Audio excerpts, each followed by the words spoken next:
असरफी अस्पताल के नयनश्री नेत्रालय में अब आंखों का समुचित इलाज संभव। उजत बातें एक प्रेस कॉन्फ्रेंस का आयोजन कर असरफी अस्पताल का नेत्र रोग विभाग के डॉक्टर गुरचरण सिंह ने विस्तृत जानकारी देते हुए कई जानकारियां दी।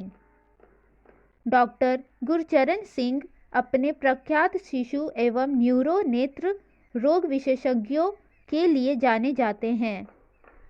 डॉक्टर गुरचरण सिंह बताया कि स्टार्ट हुआ है जिसमें कि चश्मे जांच या कैटरैक्ट जो कि होता आया है या लोग आई के बारे में समझते हैं, उसके ऊपर हम लोग क्या कर रहे हैं। तो उसमें 3 चीज़ों पे मैं फोकस करना चाहूँगा, जस्ट 3-4 लाइन में।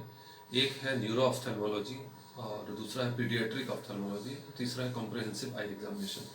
न्यूरो ऑफ्थेल्मोलॉजी डील करता है जो ब्रेन की, मस्तिष्क की जो समस्याएं हैं वो आँख में जो आती हैं उससे, तो उसकी जांच और इलाज की जो प्रक्रिया है वो यहाँ पे अब उपलब्ध है सारी।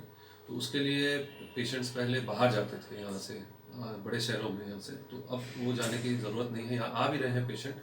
और मैं चाहूँगा कि ये बात और भी लोगों को तक पता चले ताकि वो यहाँ का लाभ उठा सके। ये इस रहा न्यूरो ऑप्थेल्मोलॉजी के बारे में। पीडियाट्रिक ऑप्थेल्मोलॉजी है जो बच्चों की आंखों से रिलेटेड समस्याएं हैं। आजकल जैसे मोबाइल लोग बहुत ज़्यादा बच्चे देख रहे हैं, तो उसके कारण रिसर्च द्वारा ये पता चला है कि मायोपिया जिसको कहते हैं कि दूर की दृष्टि का कमज़ोर होना बच्चों में ज़्यादा पाया जा रहा है। तो ये मोबाइल और गैजेट्स यूज़ करने से ज़्यादा हो रहा है। प्लस बहुत सारे बच्चों का जो रूटीन एग्जामिनेशन होता है आँख का, वो नहीं हो पा रहा है। तो एक तो है कि गैजेट्स का लिमिटेड टाइम होना चाहिए, और आउटडोर एक्टिविटीज़ जो है बच्चों की वो कम से कम 2 डेढ़ 2 घंटे होनी चाहिए, ज़रूरी है। इससे मायोपिया, जिसको दूरदृष्टि का कम होना बोलते हैं, वो कम होता है। गैजेट से ध्यान थोड़ा हटाना हाँ, गैजेट से लिमिटेड, उसको वही कहें कि लिमिटेड करें उसको। और बाहर एक्टिविटी करनी ज़रूरी है, जो फिजिकल एक्टिविटी होती है, साइकिलिंग हो, फुटबॉल हो, बैडमिंटन हो, या जो भी खेलकूद है, ये हम लोग नहीं कर रहे हैं। बच्चे लोग ये अंदर ही बैठे रहते हैं और मोबाइल पे लगे रहते हैं, तो इससे आंखों पे नुकसान हो रहा है। और तीसरी बात है, एक बच्चों में एक और बात है कि एक हेल्दी नॉर्मल बच्चे का आँख का एग्जामिनेशन 3 से 4 साल में पहली बार होना चाहिए। कई बार स्कूल में बच्चों का परफॉर्मेंस अच्छा नहीं होता है, नोट नहीं कर पाते हैं, कारण उसका होता है आँख की समस्या।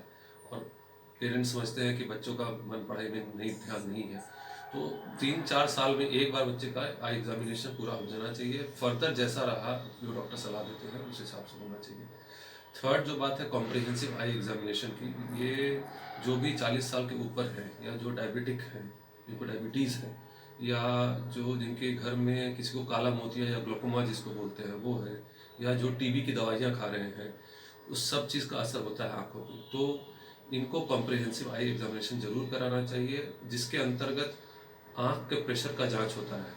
जैसे हमारा ब्लड प्रेशर होता है, आँख का भी एक नॉर्मल रेंज होता है प्रेशर का, तो वो जांच कराना चाहिए, और पूरे पर्दे की जांच करानी चाहिए।